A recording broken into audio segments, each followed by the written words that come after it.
अस्सलाम वालेकुम। आज हम लोग देखेंगे कि आपने किस तरह से जो है अपनी जो परचेजेस हैं, जो भी आपने अपने मेडिकल स्टोर के लिए, फार्मेसी के लिए परचेज किए हैं मेडिसिन, आपने वो किस तरह से जो है ऐड करनी है। तो यहाँ पर आप परचेजेस पर क्लिक करेंगे, परचेज लिस्ट पर आएंगे। परचेज लिस्ट पर आने के बाद यहाँ पर आपको ऐड का बटन जो है दिखाई देगा। इस ऐड के बटन पर आपने क्या करना है, क्लिक करना है। क्लिक करने के बाद आपके पास ये वाला पेज जो है ओपन होगा। तो यहाँ पर आप डेट सिलेक्ट करेंगे, जिस डेट को आपने जो है वो मेडिसिन परचेज की है। फॉर एग्जांपल आपने जो मेडिसिन परचेज की थी वो 12 मार्च को की थी, तो ये 12 मार्च पे क्लिक करेंगे तो ये जो है यहाँ पर डेट एंटर हो जाएगी। यहाँ पर आपने सप्लायर सिलेक्ट करने हैं कि वो जो आपने मेडिसिन परचेज की है वो किस सप्लायर से की है। ठीक है, तो जैसे कि सप्लायर है साकिब, तो यहाँ पर जो है ये एंटर हो जाएगा।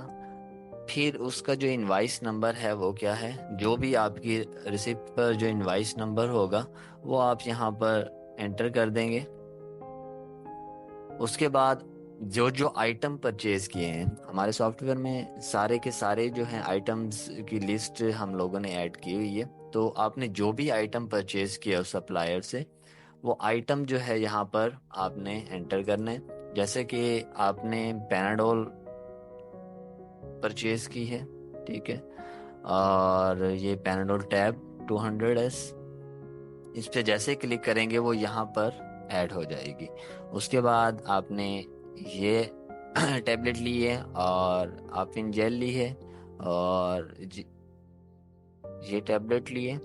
अब इसमें आपने ऐड करने का जो तरीका है वो दो वे हैं। एक ये कि आप जो है पैकिंग के लिहाज से ऐड कर सकते हैं, दूसरा जो है वो यूनिट के लिहाज से भी इसको ऐड कर सकते हैं। तो डिफ़ॉल्ट जो है ये पैकिंग के लिहाज से कि आपने जो परचेजिंग की है वो कितने पैकिंग में की है, वो ओपन होकर हमारी जो है इन्वेंट्री में एंटर हो जाएगी। फॉर एग्जांपल आपने एक पैक लिया है और एक पैक में जो है ये वाली जो पैनाडोल है वो 200 है, तो यहाँ पर क्वांटिटी आपने एंटर करनी है 1 की। तो ये 200 की क्वांटिटी जो है वो हमारे पास डेटाबेस में स्टोर हो जाएगी। वो आपका स्टॉक जो है 200 का वहाँ पर क्या हो रहा होगा, शो हो रहा होगा।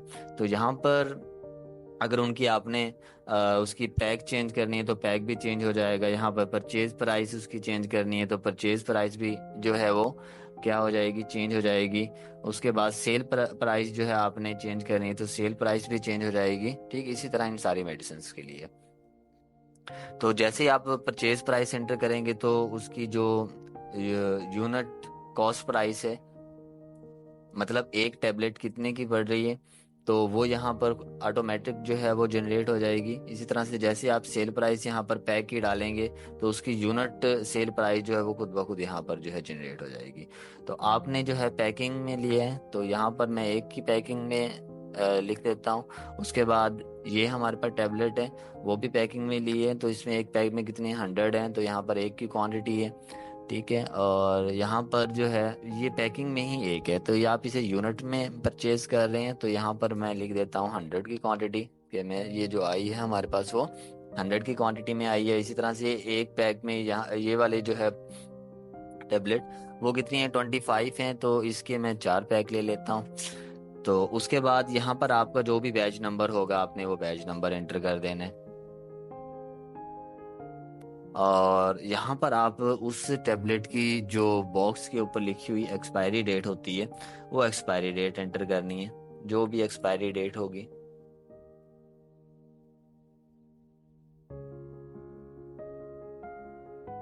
उसके बाद री ऑर्डर ले में आपने क्या बताना है कि दोबारा ऑर्डर जो है इसका किस वक्त जनरेट हो, जब आपकी इन्वेंट्री में टैबलेट 10 रह जाएं, इसके 5 रह जाएं, इसके 5 रह जाएं, इसके 5 रह जाएं। ठीक है, इसी तरह से स्टॉक अलर्ट आपके पास कब शो हो, जब आपकी इन्वेंट्री में जो है ये 15 टैबलेट रह जाएं।